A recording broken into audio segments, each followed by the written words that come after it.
Dearest listeners, there exists no greater irony in all of fashionable society than when Cupid's arrow strikes precisely where duty already demands. Today, your humble chronicler brings you the most extraordinary tale of two hearts destined for union, yet determined to choose their own path to love's embrace. But let us not rush, for the best stories, like the finest Burgundy, must be savored properly. The spring of 1815 found London's drawing rooms abuzz with speculation regarding the impending alliance between two of England's most distinguished families. Before we delve deeper into this most intriguing arrangement, dear listeners, if you find yourself captivated by tales of hearts and society, do favor this chronicler with your continued patronage. Press that like button as one would accept a calling card.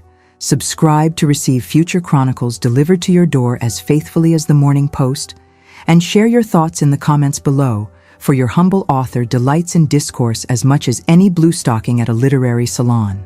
At the heart of this orchestrated arrangement was Lady Violet Harrington, a creature of such singular determination that even the formidable Duke of Harrington, her father, occasionally found himself outmaneuvered in matters of household governance. Yet in the matter of her matrimonial destiny, His Grace remained immovable as Gibraltar itself. The Harrington lineage stretched back to the Conquest, a fact His Grace mentioned with the regularity of church bells on Sunday. Their Mayfair residence stood as a testament to centuries of accumulated wealth and influence, its marble halls echoing with the footsteps of kings and queens who had graced their threshold. Yet for all this illustrious history, the Duke harbored an obsession that consumed his waking hours: the forging of an alliance with the Pemberton family, whose fortune, acquired through shrewd investments in the colonies and judicious management of extensive holdings, had grown to rival that of Croesus himself. Lady Violet, at 22, had successfully deflected 3 seasons' worth of suitors through a combination of wit, strategic rudeness, and an alarming tendency to discuss topics deemed wholly inappropriate for feminine conversation. She had discoursed upon the complexities of the Corn Law then being debated in Parliament at Almack's, debated the merits of Wordsworth's poetry with such passion that she had driven 2 prospective suitors to claim pressing business elsewhere, and once, memorably, had begun explaining the principles of crop rotation to a viscount during what should have been a romantic turn about the garden. The other young ladies of the ton whispered that Lady Violet was deliberately sabotaging her prospects, and indeed, they were not entirely mistaken.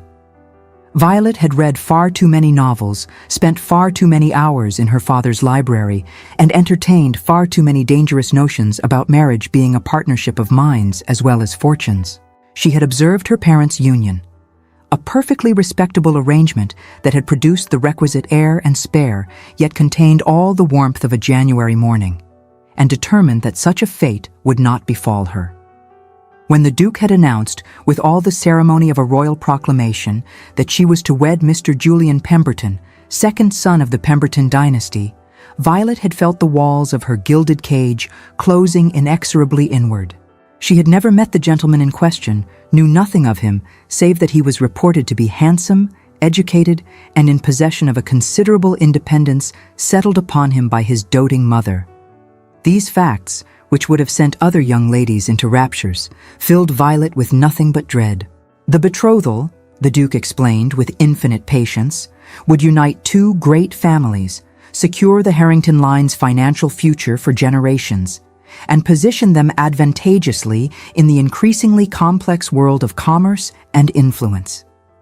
The Duke spoke with the gravity of a man who secretly feared that ancient names and storied lineages were no longer enough in a world increasingly run by commerce and industry.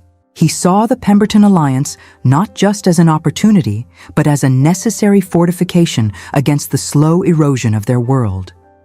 That his daughter might have preferences in the matter had simply never entered his calculations, as one does not consult the pawn before moving it across the chessboard. Violet had spent 3 sleepless nights pacing her chambers, her mind racing through possibilities and impossibilities alike. Her mother, the Duchess, had visited her with well-meaning advice about duty, obligation, and the eventual comfort of a well-ordered household. Her younger brother, Lord Edmund, had suggested she simply do as she was told and save everyone the bother of an extended rebellion. Even her maid, the faithful Agnes, who had served her since childhood, had urged acceptance, painting rosy pictures of a fine establishment, beautiful gowns, and the respect due to a married lady of quality. Yet something within Violet's breast rebelled against this fate with the fury of a cornered fox. She had read of the Americas, where fortunes were made by daring and wit rather than inherited. She had heard tales of women who ran businesses, managed properties, lived lives of independence and purpose. Why should she, who could read Latin and Greek, who understood mathematics and natural philosophy, who possessed a mind as sharp as any gentleman's, be reduced to an ornament in someone else's drawing room? The notion of escape had come to her on the fourth night, arriving with the peculiar clarity that sometimes accompanies desperation. She would disappear into London's vastness, that great sprawling city where millions lived in anonymity. She would take only what she could carry, dress in simple garments, and discover whether the world beyond Mayfair held any place for a young woman of determination and modest means. Agnes, when approached with this scheme, had initially declared it madness.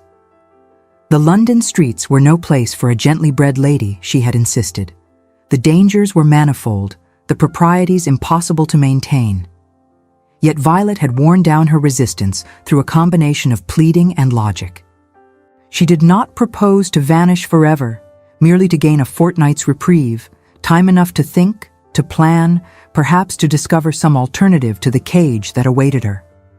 The arrangements had been made with surprising ease. Agnes had a sister in Bloomsbury, a respectable widow who let rooms to single ladies of modest means. A small trunk of plain gowns had been assembled, the kind a governess or shopgirl might wear. Violet had withdrawn what funds she could access from her quarterly allowance, converting jewelry gifts from godparents into coin through a discreet jeweler's shop that asked no questions of genteel ladies requiring ready money. On a Tuesday evening, while the Duke and Duchess attended a diplomatic reception at Carlton House, Lady Violet Harrington had simply walked out of her father's house. She had descended the servants' stairs, crossed the mews where the stable boys paid her no mind in her simple dark cloak, and stepped into a hackney coach that Agnes had summoned. Within the hour, she had ceased to be Lady Violet and had become simply Miss Violet Hart, a young woman of respectable but unremarkable background, seeking temporary lodging while she secured a position as a companion or governess. Mrs. Davies, Agnes's sister, had accepted this fiction with the knowing look of one who had seen much in her 45 years. She asked no probing questions, demanded payment in advance, and showed Violet to a small but clean chamber overlooking a modest garden. The room held a narrow bed, a washstand, a simple wardrobe, and a writing desk positioned beneath the window. It was, Violet thought with something approaching wonder, the first space in her life that was truly her own, unadorned by ancestral portraits or weighed down by the expectations of generations. Gone were the silken sheets and morning chocolate brought by smiling maids. In their place came the bracing shock of cold water in a plain ceramic basin, the unfamiliar ache in her arms as she dressed herself without assistance, and the lingering scent of boiled cabbage from Mrs. Davies's kitchen that clung to the hallway. In Mayfair, the air smelled of beeswax and lemon polish. Here, it smelled of life, unfiltered and unadorned. Yet with these privations came an extraordinary lightness of being. Violet discovered that she could walk the streets of Bloomsbury without constant supervision, could enter shops and libraries at will, could engage in conversation with tradespeople and fellow lodgers without consideration of rank or precedence. She was, for the first time in her existence, invisible, and in that invisibility found an intoxicating freedom. It was in Hatchard's bookshop on Piccadilly, that temple of literature where the fashionable and learned came to worship at the altar of the printed word, that Violet's carefully constructed anonymity first showed signs of unraveling. She had ventured there on her 5th morning of liberty, drawn by an advertisement for a new translation of Ovid that had caught her attention in the Morning Chronicle.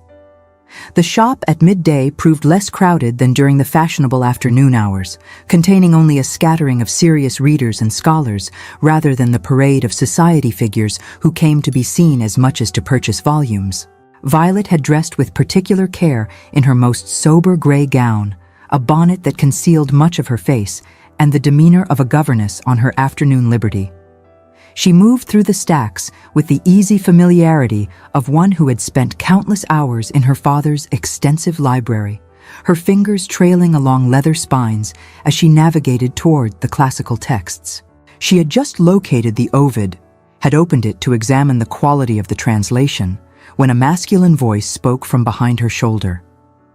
The gentleman's tone carried that particular quality of someone continuing a conversation begun in his own mind, unaware he was addressing a stranger. The voice observed that Dryden's translation remained superior for its poetry, though it took certain liberties with the literal text that scholars found troubling. Violet, startled but unable to resist engaging on a topic dear to her heart, had turned to reply that while Dryden's verses sang beautifully, they sometimes obscured Ovid's more subversive meanings beneath English propriety. The gentleman before her bore the unmistakable marks of quality in his dress and bearing, yet something in his manner suggested a man uncomfortable with the trappings of his station. He was a man of perhaps 24 or 25, with dark hair that suggested recent contact with wind rather than careful arrangement, gray eyes that held genuine intelligence rather than fashionable ennui, and an expression of delighted surprise at finding someone willing to debate translation theory in a bookshop. What followed could only be described as a most improper conversation between strangers who had not been formally introduced, who possessed no mutual acquaintance to facilitate such introduction, and who violated every principle of proper behavior by finding themselves utterly absorbed in discourse. They debated the merits of various translators, discussed the scandal of Lord Elgin's marbles and whether ancient art belonged in private collections or public museums, and somehow found themselves examining a newly published treatise on natural philosophy that neither had intended to purchase, but both found fascinating. The gentleman, who had introduced himself as Mr. James Hartwell, possessed a mind that moved with the same quickness as Violet's own. He neither condescended to her understanding, nor seemed shocked by the breadth of her reading. When she referenced Newton's Principia, he responded with commentary on more recent developments in mathematical theory. When he mentioned agricultural reforms, he spoke with an authority that hinted at more than just reading, and she countered with observations about the social displacement such improvements often caused among tenant farmers. An hour passed with the swiftness of minutes.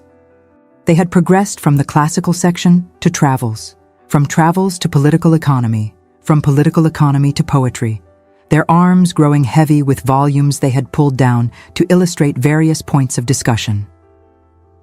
Mr. Hartwell had laughed, a genuine sound of pleasure rather than the practiced social laugh of the drawing room, when Violet had expressed a particularly strong opinion about Byron's recent works, which she found simultaneously brilliant and morally problematic. It was only when the shop assistant had approached to inquire whether they required assistance carrying their selected volumes to the counter that the spell had broken. Violet, suddenly aware of how far she had strayed from proper conduct, had felt the heat of mortification color her cheeks. She had murmured something about the lateness of the hour, had selected only the Ovid from her accumulated stack, and had moved toward the counter with unseemly haste. Mr. Hartwell had followed, insisting on purchasing not only his own selections, but also adding to her single volume a beautiful edition of Virgil's Georgics and a collection of Cowper's poems. When she had protested this presumption, he had smiled with devastating effect and claimed they were payment for the most intellectually stimulating hour he had spent in London this season. Before she could refuse, he had completed the transaction and pressed the wrapped volumes into her hands. As they stood on the pavement outside Hatchard's, the noise and bustle of Piccadilly swirling around them, Mr. Hartwell had done something quite extraordinary.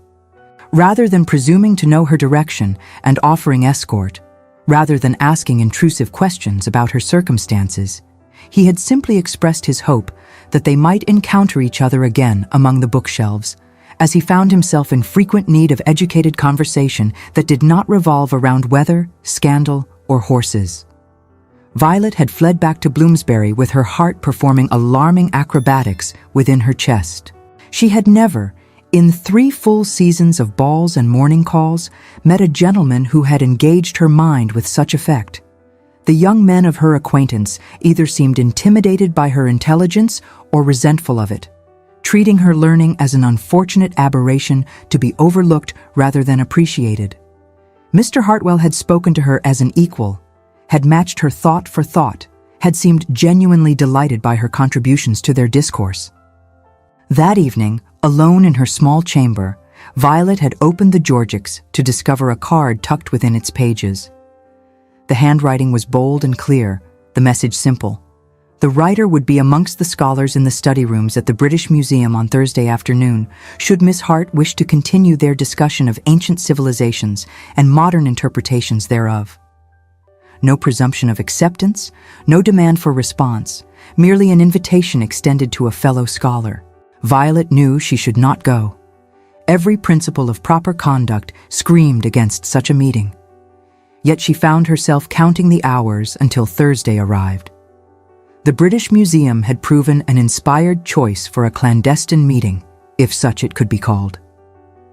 The great institution attracted scholars, artists, and the genuinely curious, providing perfect camouflage for 2 people who wished to converse without the constraints of formal society. Violet had arrived to find Mr. Hartwell already present, examining the Rosetta Stone with an expression of such absorbed concentration that she had hesitated to interrupt his contemplation. He had sensed her presence, had turned with that same expression of delighted surprise she had witnessed at Hatchard's, and had proceeded to guide her through the Egyptian galleries with the enthusiasm of a man sharing treasures with someone capable of appreciating them.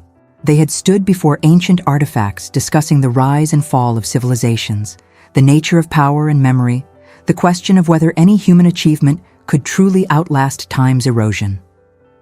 From the museum, their steps had taken them quite accidentally, or so they both pretended, toward the park. Hyde Park at the unfashionable hour of late afternoon held fewer promenading members of the ton and more ordinary Londoners taking advantage of fine weather. They had walked the paths discussing everything and nothing, discovering shared opinions on matters great and small, finding themselves surprised by how naturally conversation flowed between them. Mr. Hartwell, Violet learned, had spent time on the continent before Napoleon's return from Elba had made such travel impossible. He had studied at Oxford but found academic life too confined, preferring to pursue his various interests independently.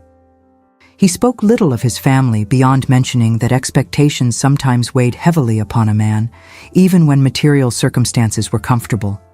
There was, she sensed, some burden he carried, some constraint against which his spirit chafed, though he did not speak of it directly. For her part, Violet had maintained her fiction of being Miss Hart, a young woman of respectable family now reduced to seeking genteel employment. She had implied, without stating directly, that financial reverses had altered her circumstances. The lies had tasted bitter on her tongue, yet she could not bring herself to reveal her true identity and watch his manner change from equality to the careful deference paid to rank. 3 more meetings had followed over the course of a week. Each had the appearance of accident, encountering each other at a circulating library, meeting while sheltering from rain in the portico of St.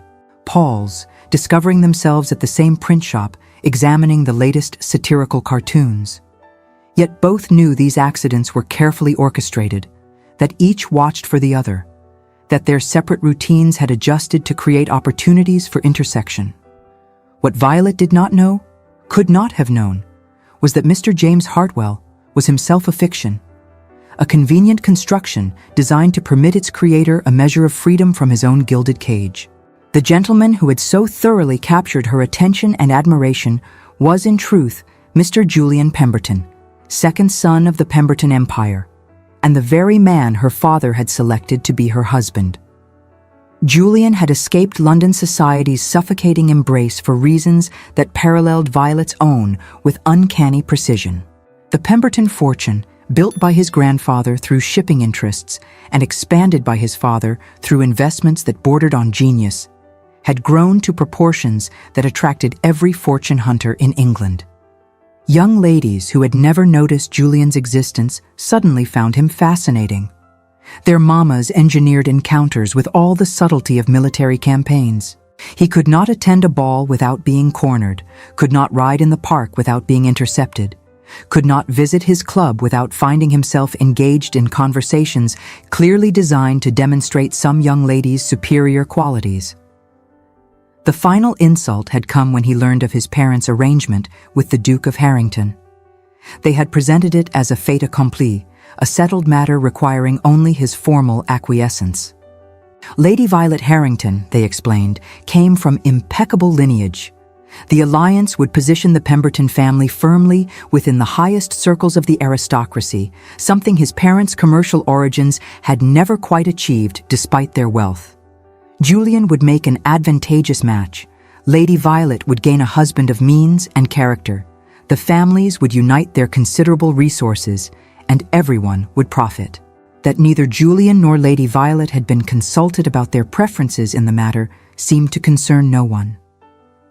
When Julian had suggested he might wish to meet the young lady before committing to marriage, his mother had laughed and reminded him that love was a luxury of the lower classes, while people of quality understood that compatible interests and mutual respect developed after marriage rather than before. Julian had attempted to learn something of his intended bride through discreet inquiries.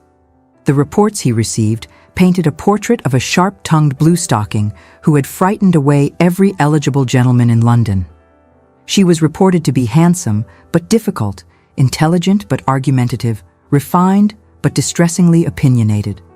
Several gentlemen had mentioned her alarming tendency to express thoughts on matters that should not concern feminine minds. One had described her as a thoroughly modern girl, which is not at all meant as a compliment.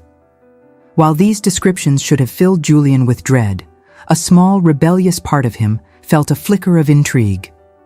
The woman sounded formidable and utterly exhausting, yet not, perhaps, entirely dull. It was a thought he quickly suppressed. These descriptions had done nothing to reconcile Julian to his fate. He found himself facing marriage to a woman whose entire character seemed to have been constructed to make both their lives miserable. She would resent him for the arrangement, he would resent the obligation, and they would spend their years in the sort of cold, formal coexistence that passed for marriage in their circles. His escape had been facilitated by his former tutor, Mr. Hartwell, who had retired to a cottage in Berkshire but maintained rooms in London for his occasional visits. The man had understood Julian's predicament and offered the use of his name and lodgings for a fortnight. Julian need only avoid his usual haunts, dress slightly less fashionably than his custom, and enjoy a brief period of anonymity before duty claimed him. Meeting Violet, or rather Miss Hart, as he knew her, had been the purest accident. He had truly been absorbed in examining translations when he had spoken aloud without realizing anyone was near. Her response had startled him, but her evident knowledge and quick understanding had captivated him entirely. Here was a woman who engaged with ideas rather than merely parroting opinions learned by rote. Here was a mind that moved with agility and genuine curiosity. Here was someone he could actually talk to rather than at or around. Each subsequent meeting had only deepened his admiration. Miss Hart possessed a quality rare in his experience: authenticity.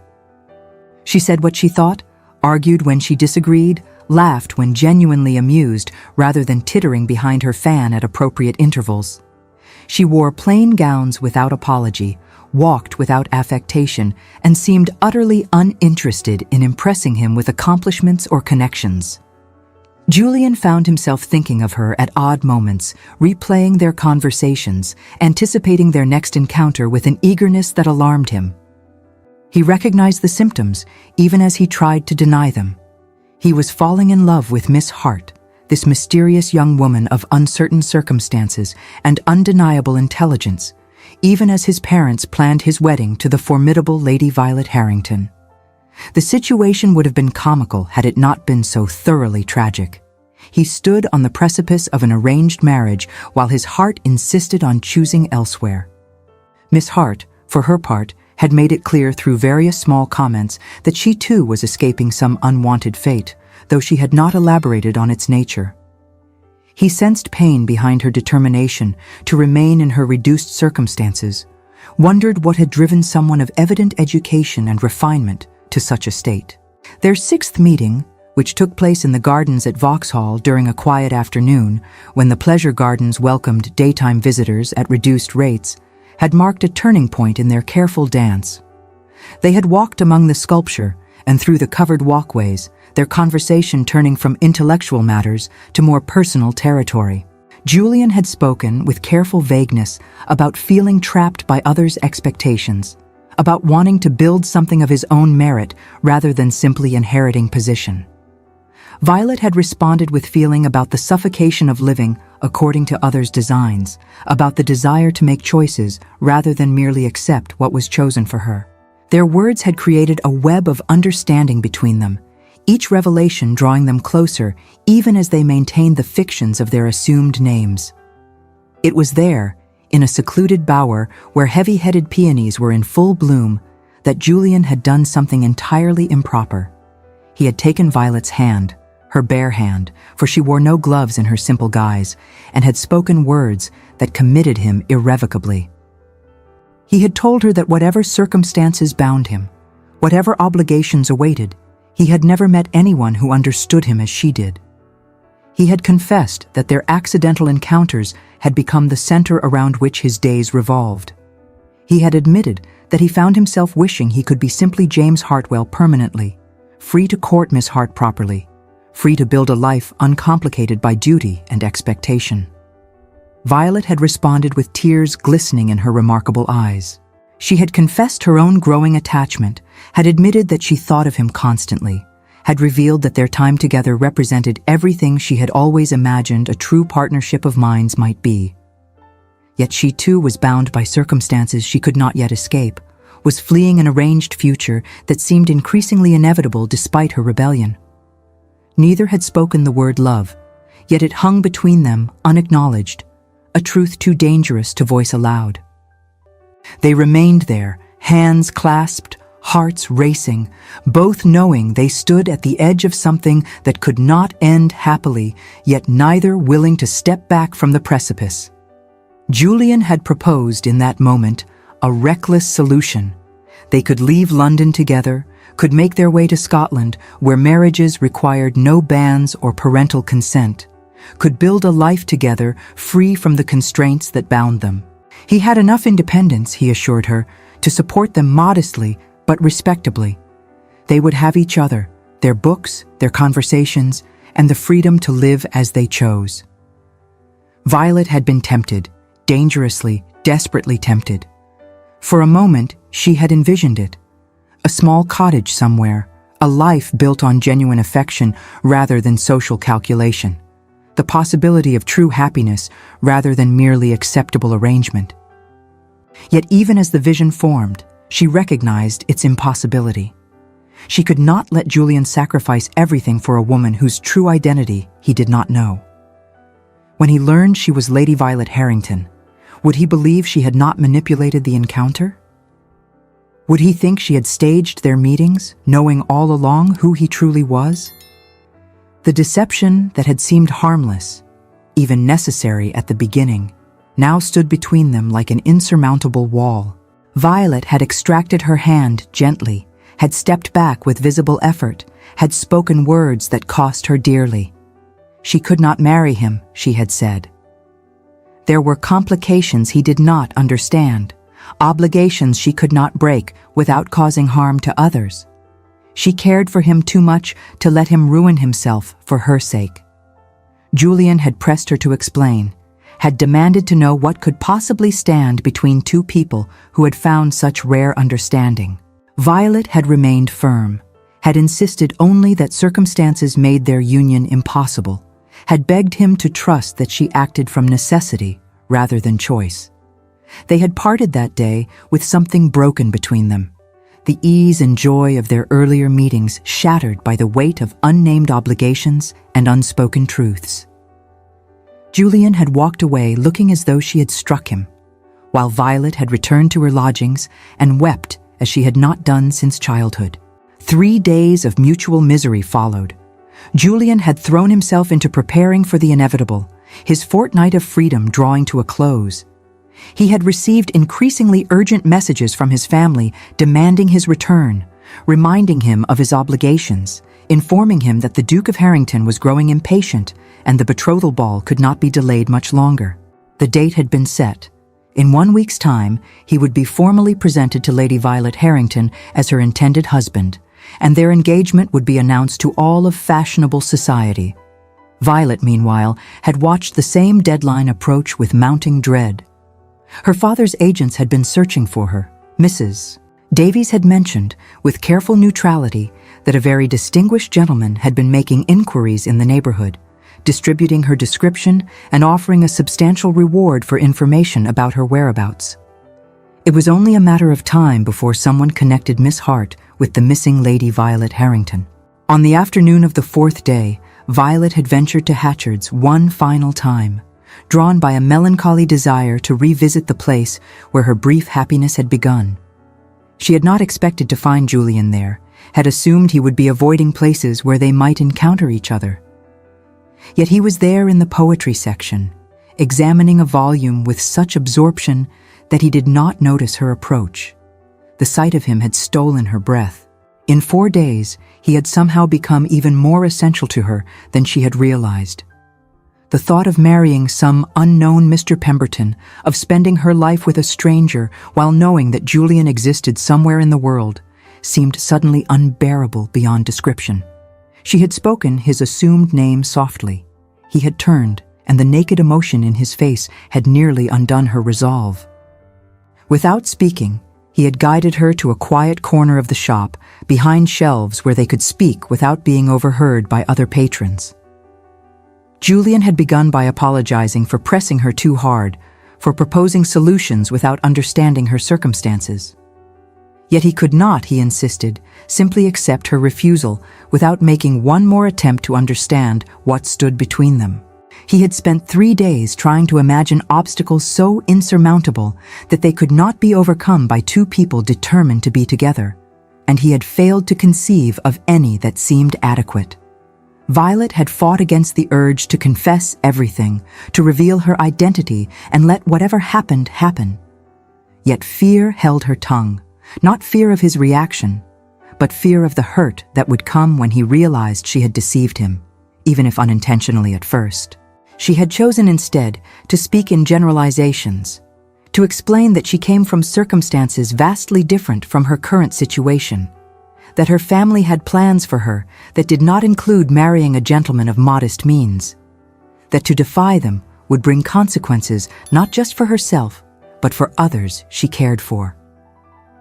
Julian had countered each point systematically. If her family were wealthy, he had resources of his own that might make him acceptable. If they objected to his connections, he could provide references that would satisfy even the most exacting standards. If they demanded a certain style of living, he could offer more than the modest existence she might assume from his simple presentation. His persistence had forced Violet into a corner. She had finally confessed that the greatest obstacle was not his unsuitability, but rather that she was already promised to another, that an arrangement had been made without her consent, but with binding legal implications, that her family would never release her from an obligation they considered settled. The pain in Julian's expression had been terrible to witness. He had asked if she loved this other man, this unknown gentleman who had been given what Julian wanted so desperately. Violet had been able to answer that question with complete honesty. She despised the very idea of him, resented him for existing, hated the fate that bound her to someone chosen not by her heart, but by her father's ambitions.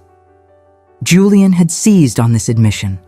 If she did not love her intended, if the engagement was purely a matter of family arrangement, then surely she could find some way to break it. Engagements could be ended, contracts dissolved, if both parties agreed. Perhaps this Mr. Whoever he was would prove reasonable when he learned the lady's affections were engaged elsewhere. Violet had laughed bitterly at this suggestion. The gentleman in question, she had explained, came from a family obsessed with securing aristocratic connections. He would never willingly release her, not because he wanted her specifically, but because she represented something valuable to his family's ambitions. Her father would never agree to dissolve an arrangement he considered the crowning achievement of his career as matchmaker. She was trapped as surely as any creature in a snare. It was then that Julian had made his most dangerous proposal. He had suggested that she could simply refuse to marry this other man, could create such a scandal that the engagement became impossible to maintain. She could elope with him, damn the consequences. Her family might disown her, society might cut her, but she would be free, and they would be together. The temptation had been exquisite torture. Violet had allowed herself, for one brief moment, to imagine accepting. Then reality had reasserted itself with crushing force. She could not destroy her family's standing in society, could not harm her innocent brother's prospects, could not be so selfish as to put her own happiness above the welfare of everyone connected to her name. She had explained this to Julian as gently as she could, had watched hope die in his eyes even as he tried to maintain his composure. They had stood there in that corner of the bookshop, surrounded by words written by others, unable to find their own to bridge the chasm between them. Julian had finally asked the question that had been hovering unspoken throughout their acquaintance. He had asked if she loved him, not as a friend or intellectual companion, but with the depth of feeling that made separation unbearable. He had claimed no right to ask, had acknowledged he had no authority to demand such a confession, but had needed to know whether his own tumultuous emotions were shared or merely suffered alone. Violet had found herself unable to maintain her defenses in the face of such naked vulnerability. She had answered him honestly, her voice breaking on the words. Yes, she loved him. Yes, she thought of him constantly. Yes, the idea of marrying another man while knowing he existed was torture beyond description. Yes, if circumstances were different, she would accept his proposal without hesitation.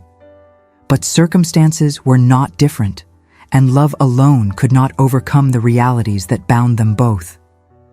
Julian had taken her face in his hands, a gesture so improper they both should have recoiled from it, yet neither moved. He had told her that he loved her with an intensity that frightened him, that he had never believed such connection possible between two people, that he would wait for her however long necessary, that he would find some way to free them both, even if it took years. They had stood frozen in that moment, balanced between possibility and impossibility, until the shop assistant had coughed discreetly nearby, reminding them of their public situation. The spell had broken. They had separated, had left the shop by different doors, had parted without arranging another meeting because both knew further encounters would only deepen wounds that could not be healed. The Duke of Harrington's men had found their quarry 2 days later. Violet had been walking back to her lodgings from the circulating library when a familiar carriage had drawn alongside her, and her father himself had emerged. For a fleeting instant, as his eyes met hers, Violet saw something other than anger in their depths, a flash of raw relief that she was unharmed, a flicker of fear for the dangers she might have faced. But it was gone as quickly as it came, immediately submerged beneath a mask of controlled fury that promised consequences beyond her imagination. The Duke had not made a scene in the street. That would have been beneath his dignity. Instead, he had simply directed her into the carriage with a gesture that admitted no refusal. Violet had complied, knowing the futility of resistance, and had been transported back to Mayfair with the efficiency of a prisoner being returned to custody. The lecture that followed had been everything she had anticipated, and worse. His Grace had catalogued her offenses with the thoroughness of a prosecutor presenting evidence before the King's bench. She had embarrassed the family, had jeopardized the most important alliance he had ever negotiated, had behaved with the recklessness of a common girl rather than a lady of quality, and had, most unforgivably, placed her own selfish desires above her duty to her family and station. The Duchess had added her own recriminations, focusing on the danger Violet had courted by living unchaperoned in an unfashionable part of town. What if someone had recognized her? What if scandal had attached to her name? Did she not realize that one whisper of impropriety could destroy not only her own prospects, but those of her brother as well? Violet had endured these reproaches in silence, knowing that anything she said would only fuel her father's rage. She had been confined to her chambers, denied visitors, allowed no contact with the outside world. Agnes had been dismissed from service despite having served the family for 15 years. The Duke had made it clear that anyone who assisted his daughter's rebellion would face similar consequences. The betrothal ball, His Grace had informed her coldly, would proceed as planned. She would attend, would be presented to Mr. Pemberton, would conduct herself with the grace and propriety expected of a Harrington, and would then set a wedding date agreeable to both families. If she entertained any further notions of rebellion, he would see her married by special license before the week was out and confined to her husband's estate in Northumberland until she learned proper wifely obedience. Violet had spent the next 4 days in her gilded prison, her mind circling the same hopeless thoughts endlessly. She had destroyed her chance at happiness through her deception. Julian would never learn why she had refused him, would never know that the woman who loved him was the same Lady Violet Harrington he was meant to marry. He would think her a coward who had chosen duty over love, while she would be bound to a stranger, knowing true love existed somewhere beyond her reach. The evening of the betrothal ball had arrived with the inevitability of sunrise. Violet's maid, a new girl who regarded her with the wariness of one attending a dangerous animal, had dressed her in a gown of pale blue silk that had cost more than most families earned in a year. Sapphires glittered at her throat and ears, family jewels that proclaimed her status to anyone with eyes to see. Her hair had been arranged in an elaborate style that required an hour to complete. She looked, she thought bitterly, while examining her reflection, like a prize mare being prepared for auction. The Duke and Duchess had collected her from her chamber with the solemnity of a funeral procession. They had descended to the grand ballroom, where hundreds of candles blazed in crystal chandeliers, where the finest families of England had gathered to witness the announcement that would unite two great houses. Musicians played from the gallery, champagne flowed freely, and the air itself seemed weighted with expectation. Violet had been positioned near the entrance to the ballroom, flanked by her parents like a prisoner between guards. She had been instructed to smile, to appear pleased and honored, to perform her role in this elaborate charade. She had complied mechanically, her mind elsewhere, her heart already broken beyond repair. The announcement of the Pemberton family's arrival had sent a ripple through the assembled guests. Violet had not looked up immediately, had kept her eyes fixed on the marble floor, postponing the moment when she would have to face the stranger who had been chosen to be her husband. She had heard the rustle of silk as guests stepped aside to make way, had heard her father's voice raised in greeting, had felt the moment approaching like the executioner's axe. Only when her father had spoken her name, had called her forward to meet her intended, had she finally raised her eyes. What she saw had stopped her heart entirely. Walking toward her, dressed in formal evening attire that emphasized his handsome features, his dark hair properly arranged for once, his expression carefully neutral, was the man she knew as James Hartwell. Behind him walked an older couple who could only be his parents, their faces alight with satisfaction at the alliance being forged. But Violet saw none of them. She saw only Julian, her Julian, moving toward her with steps that seemed to require visible effort. The shock on his face mirrored her own. She watched recognition dawn, watched understanding follow, watched the same parade of emotions that must have been evident on her own features. His steps had faltered briefly before he mastered himself and continued forward with the bearing of a man approaching his doom. The Duke had made the formal introduction with considerable pride. Lady Violet Harrington, his beloved daughter, pearl of the season, finest young lady of her generation. Mr. Julian Pemberton, second son of the distinguished Pemberton family, gentleman of education and means, soon to be united in matrimony with his precious child. Julian had bowed with perfect correctness. Violet had curtsied with mechanical precision. They were there, 5 feet apart, staring at each other with the horror of condemned prisoners recognizing a fellow sufferer at the scaffold. The assembled guests had applauded politely, mistaking their shocked silence for maiden modesty and gentlemanly respect. The Duke had continued speaking, outlining the terms of the settlement with the pride of a general recounting a victorious campaign. The wedding would take place in 8 weeks' time at St. George's, Hanover Square. The couple would take up residence initially at the Pemberton Townhouse in Berkeley Square, then remove to the Pemberton country seat in Hertfordshire. A generous settlement had been arranged, provisions made, all details attended to with the thoroughness that characterized a transaction of such magnitude. Throughout this recitation, Violet and Julian had remained silent, locked in mutual recognition and mutual horror. Miss Hart was Lady Violet Harrington. James Hartwell was Julian Pemberton. The woman he loved was the woman he was meant to marry. The man she had chosen was the man chosen for her. The universe, it seemed, possessed a taste for cruel ironies. The Duke had finally finished his announcements and had suggested that the young couple might wish to take the floor for the first dance, as was traditional at betrothal balls. The musicians had struck up a waltz, that scandalous German dance that had only recently gained acceptance in the most fashionable circles. Julian had extended his hand with the stiffness of a man performing an unpleasant duty. Violet had placed her gloved fingers in his with the resignation of one accepting the inevitable. They had moved into the center of the ballroom, watched by hundreds of eyes, and had begun to dance. Julian's hand at her waist felt simultaneously strange and familiar, his touch sending recognition through her body even as her mind struggled to reconcile the man before her with the 2 different versions she had known. They danced in perfect synchronization, their bodies remembering the harmony their hearts had found, even as their minds reeled from revelation. It was Julian who had spoken first, his voice low enough that only she could hear beneath the music. He had asked a single question, simple and devastating.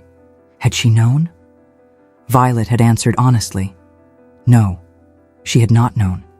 She had been fleeing from him, from the idea of him, from the arranged marriage her father had forced upon her. She had never imagined that the man she was escaping and the man she was falling in love with were one and the same. Had he known? Julian's response had carried equal anguish. No, he too had been escaping, had been hiding from the very arrangement that now bound them. He had spoken of his intended as a burden to be endured, had complained of being forced to marry a sharp-tongued blue-stocking, never knowing he was describing the woman whose wit and intelligence had captured his heart completely.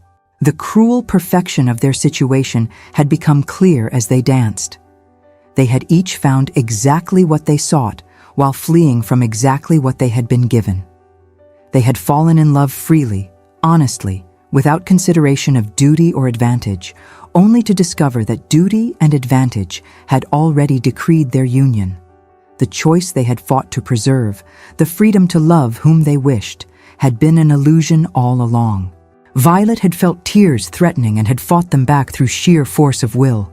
She would not cry in front of 500 witnesses, would not give the gossiping matrons of the ton the satisfaction of seeing her distress.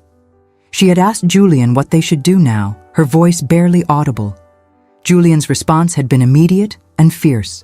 They should refuse the arrangement, should confess to their families that they had met already under different circumstances, should demand time to discover whether the love they had found as Hart and Hartwell could survive the revelation of their true identities. They should not let their parents' machinations dictate their heart's course. But even as he spoke, Violet could see the futility of such rebellion. They were already promised to each other. To refuse now would create scandal that would harm both their families. Their romance, rather than being seen as a fortunate coincidence, would be dismissed as improper conduct between affianced parties who had violated the proprieties. The very love they wished to protect would be twisted into something sordid by society's interpretation. More troubling still was the question neither wished to voice. Could their love survive the revelation of their mutual deception? Julian had fallen in love with Miss Hart, a woman of modest means and simple tastes. Would he still love Lady Violet Harrington, Duke's daughter and society princess? Violet had fallen in love with James Hartwell, a gentleman of independent mind and intellectual pursuits. Would she still love Julian Pemberton, second son of commercial wealth, trying to buy his way into aristocratic acceptance? The dance had ended. They had separated with the required courtesies, had been immediately claimed by other partners and well-wishers.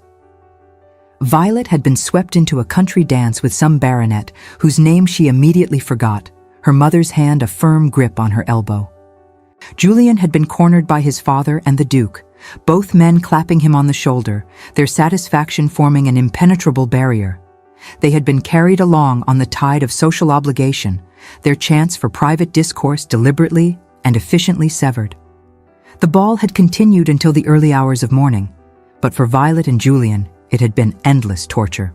They had been forced to play their roles, to accept congratulations, to smile and appear pleased while their minds raced through implications and possibilities. When finally the last guests had departed and Violet had been released to her chambers, she had collapsed onto her bed fully dressed, too exhausted even for tears. Sleep had proven impossible. She had replayed every conversation she had shared with Julian, examining them now through the lens of his true identity. Had he been sincere, or had he been playing some elaborate game? Had Miss Hart been more acceptable to him than Lady Violet would prove? The questions had circled endlessly, each more painful than the last. Morning had brought a note, delivered by a footman with instructions to place it directly into Lady Violet's hands. The handwriting had been Julian's, the message brief but devastating. He requested, not demanded, but requested with the formality of a stranger, the honor of calling upon her that afternoon. He wished to speak privately if she would grant him that courtesy. He signed it with his full name and title, Julian Pemberton, Esquire, as though the intimacy of their previous acquaintance had been erased entirely. Violet had received him in the drawing room at the appointed hour, the Duchess serving as chaperone as propriety demanded. Julian had arrived, dressed with formal correctness, his manner betraying nothing of their previous intimacy. He had asked permission to take Lady Violet for a drive in Hyde Park during the fashionable hour, arguing that as betrothed parties, they might be granted some measure of privacy under society's watchful eye. The Duchess had agreed, pleased to see the young couple taking an interest in each other.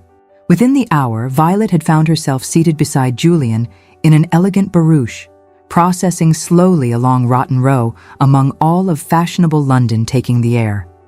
It was, ironically, the most public privacy they could have achieved, surrounded by hundreds, yet granted the illusion of solitude by the noise and movement around them. Julian had begun speaking before they had traveled 50 yards, his words tumbling out with urgent intensity. He had spent the night examining his conscience and his heart, he explained, and had reached certain conclusions he needed to share. First, he owed her an abject apology for deceiving her about his identity, even though the deception had been initially inadvertent. He should have revealed himself the moment he realized their attachment was developing beyond casual acquaintance. Violet had interrupted to offer her own apology, equally heartfelt and equally necessary. She too had maintained a fiction long past the point of honesty. She too bore responsibility for the misunderstanding between them. Julian had waved away her apology impatiently, insisting she hear him out completely. He confessed that he had spent the early morning hours at his club, the dregs of a brandy bottle before him, laying bare his impossible situation to his closest friend. Major Alistair Finch, a cynical but clear-eyed man who had seen action at Waterloo, had listened patiently before swirling the amber liquid in his glass. "So, to be clear," the Major had drawled, "you fled an arranged marriage to a bluestocking, accidentally fell in love with an intelligent and spirited mystery woman, only to discover they are one and the same? He had taken a slow sip. Most men would call that Providence, Pemberton, not a predicament. The only question that matters is, do you love the woman herself, or merely the illusion of freedom she represented? The Major's question, Julian explained, had cut through the brandy-fueled haze, clarifying everything. The core observation was this: they loved each other. They had fallen in love honestly, without consideration of advantage or duty. The fact that they had been meant for each other all along did not diminish the authenticity of what they had discovered. If anything, it suggested that perhaps their families had recognized something they themselves had been too blind to see, that they were, in fact, ideally suited. Violet had protested that the situation was not so simple. How could they know their love was genuine when it had been built on false foundations? How could they trust emotions that had developed under false pretenses? How could they be certain they loved each other's true selves rather than the characters they had performed? Julian had countered each objection with the logic that had made their bookshop debates so stimulating. Miss Hart had not been a character, but rather Violet without her social armor, free to be herself without the weight of expectations. James Hartwell had not been a fiction, but rather Julian liberated from the burden of his family's ambitions. They had, in effect, met as their truest selves, unencumbered by the roles they were forced to play in society. He had then made a proposal that had stolen Violet's breath. He suggested they begin again, starting from this moment of honesty. They would court properly, as Julian Pemberton and Lady Violet Harrington, but with the knowledge of who they truly were beneath their titles. They would discover whether the connection they had found in bookshops and museums could survive translation to drawing rooms and ballrooms. They would give themselves the time their parents had denied them, even if that time existed within the framework of their arranged betrothal. If, after this proper courtship, they found that their love could not survive the reality of their circumstances, they would approach their families together and request release from the engagement. Julian was prepared to face his parents' disappointment. He would not trap Violet in a marriage she did not desire, even if refusing meant permanent estrangement from his family. But, and here his voice had dropped to barely above a whisper, if they discovered that their love was real, that it could survive and even flourish in the light of truth, then they would embrace the extraordinary gift they had been given. They would accept an arranged marriage that had somehow become a love match. They would transform duty into choice, obligation into joy. Violet had found herself unable to respond immediately, overwhelmed by the generosity of his proposal. He was offering her everything she had claimed to want: freedom to choose, time to discover, honesty between them. Yet accepting meant risking her heart even more deeply than before. If they courted properly and found their love wanting, the loss would be even more painful than it already was. Julian had seemed to understand her hesitation. He had reached across the space between them, a gesture invisible to the crowds surrounding them, but enormously significant to Violet, and had taken her hand briefly before propriety demanded he release it. He had told her that he understood fear, understood doubt, but he believed they owed themselves the chance to discover what they might build together. They had been given a rare gift, the opportunity to fall in love with the person they were destined to marry. Most arranged matches offered no such luxury. Violet had felt something shift within her chest, some knot of tension beginning to loosen. Julian was right, she realized. She had been so focused on what she was losing, her freedom, her choice, her rebellion, that she had failed to see what she might be gaining. She had fallen in love with a man who challenged her intellect, respected her opinions, valued her mind as much as her person. The fact that this man had been chosen for her by her father did not diminish what they had shared. If anything, it suggested that perhaps her father's judgment had not been entirely mercenary. She had asked Julian what he wanted from her, what response he sought to his proposal.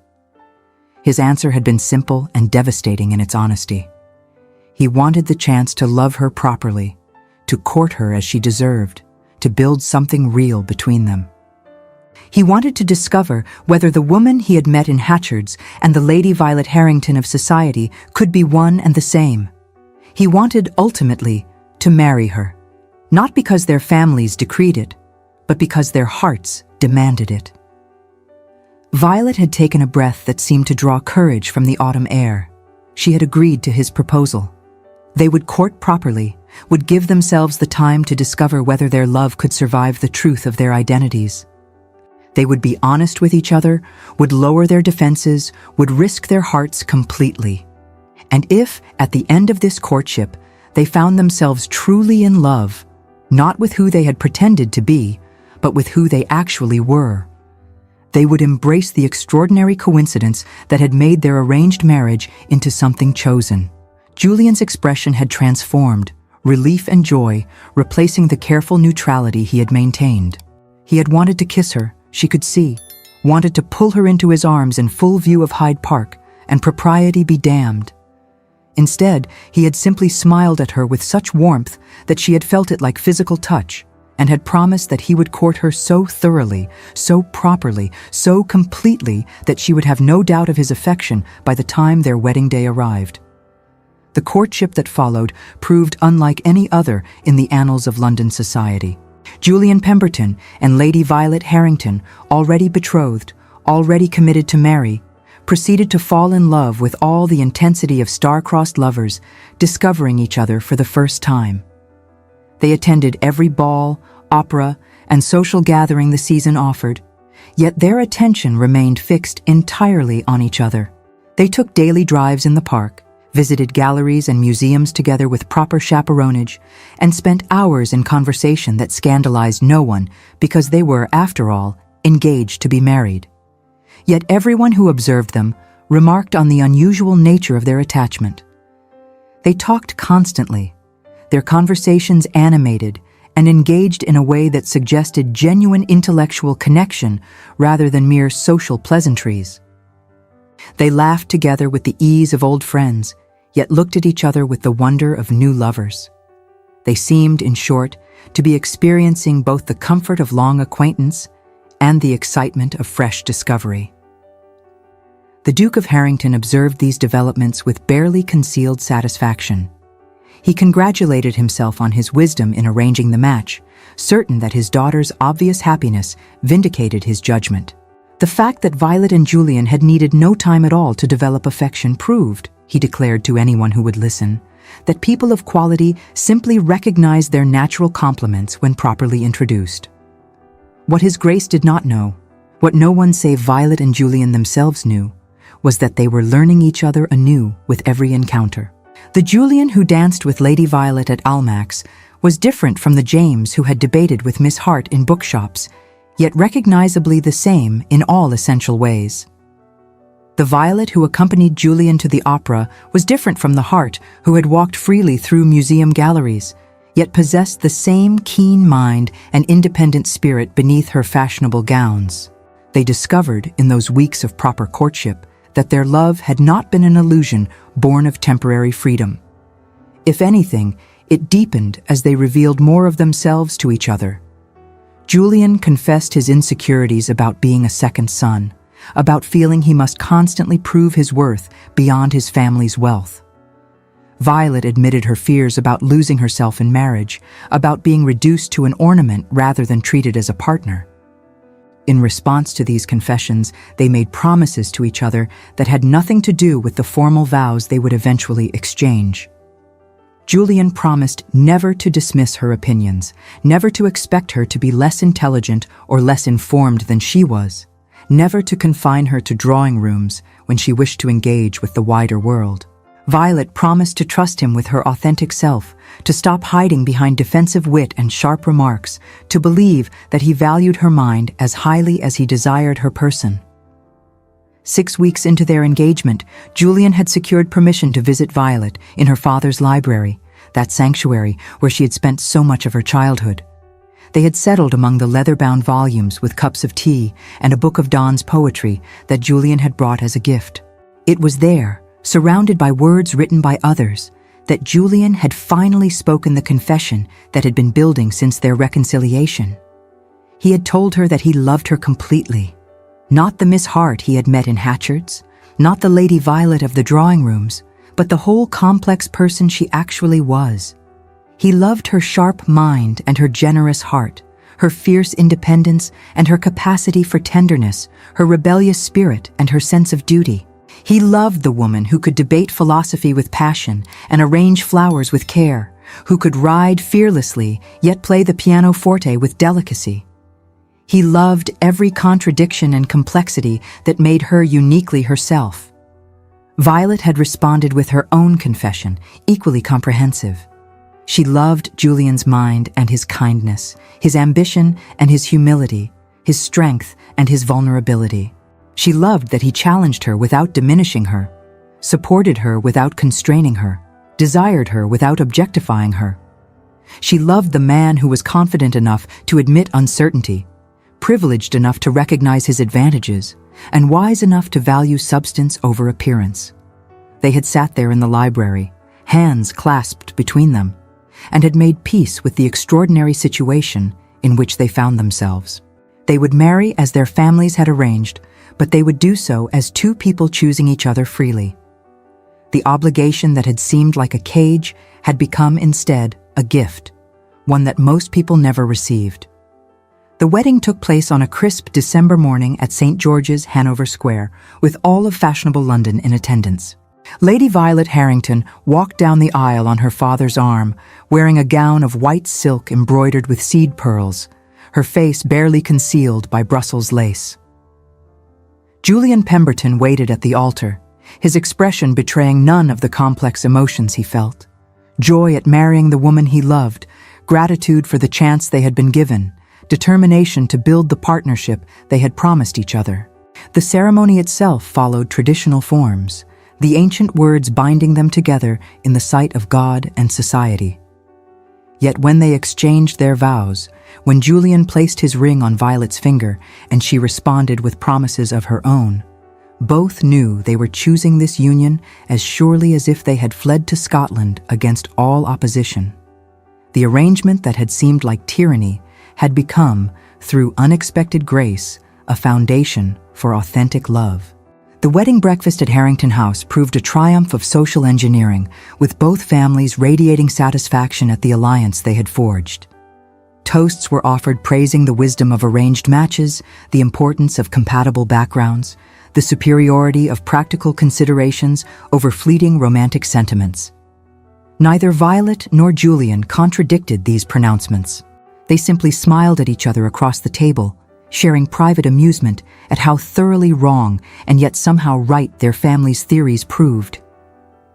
As evening fell and the newlyweds prepared to depart for the Pemberton country seat, Julian had drawn Violet aside for a private moment. He mentioned quietly that he had dispatched his man of business that very morning to locate Agnes. The faithful maid would be offered a generous pension and a position as head housekeeper at one of their smaller country properties, should she wish it.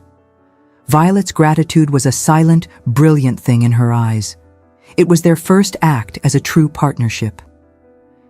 It was then, in the conservatory where hothouse flowers bloomed despite winter's grip, that Julian gave her a gift, a leather-bound journal with blank pages waiting to be filled.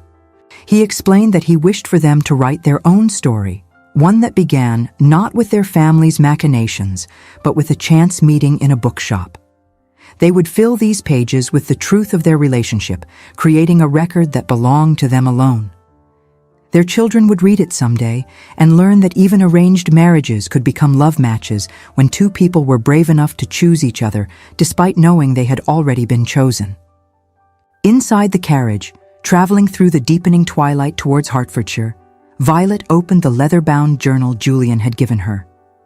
She read the first line aloud, her voice soft in the enclosed space. "This is the true story of how Lady Violet Harrington and Julian Pemberton fell in love. Twice." Julian watched her, the lights of a passing inn flickering across his features. He reached out, not for her hand, but to gently trace the words on the page with his finger. "A far better story than the one they will tell in the drawing rooms," he said. She looked up from the page, her eyes meeting his. "It is our story," she replied, "and it is only just beginning." He leaned in then, and as the carriage carried them towards their future, he closed the small distance between them, sealing the promise not with words, but with a kiss that was both a beginning and a long-awaited homecoming. They had fled from each other only to be brought together by the very fate they had tried to escape. They had fallen in love freely, only to discover their love had been predetermined. They had fought against an arranged marriage only to embrace it as the greatest gift they could have received. And in doing so, they had proven that sometimes the universe possesses wisdom that surpasses human understanding, that destiny and choice are not always opposing forces, and that the heart can find its home even in circumstances initially chosen by others. And so another tale of hearts united reaches its blessed conclusion. Love, it seems, finds a way even through the strictest conventions of proper society, and sometimes, in the most delicious of ironies, finds its path precisely where duty has already paved the road. The arranged marriage that Lady Violet Harrington had fled became the love match she had always dreamed of, proving once again that Providence occasionally demonstrates a sense of humor in matters of the heart. One can only hope that somewhere in a Hertfordshire manor, a leather-bound journal grows thick with pages chronicling a partnership built on equal parts destiny and determination, obligation and affection, fate and freedom. For in the end, dearest listeners, it matters not how love begins, whether by chance encounter or calculated arrangement, whether by rebellion or resignation. What matters is that two hearts, meeting in truth and choosing each other in freedom, have found the rarest treasure society can offer, a marriage that satisfies both the demands of duty and the desires of the soul.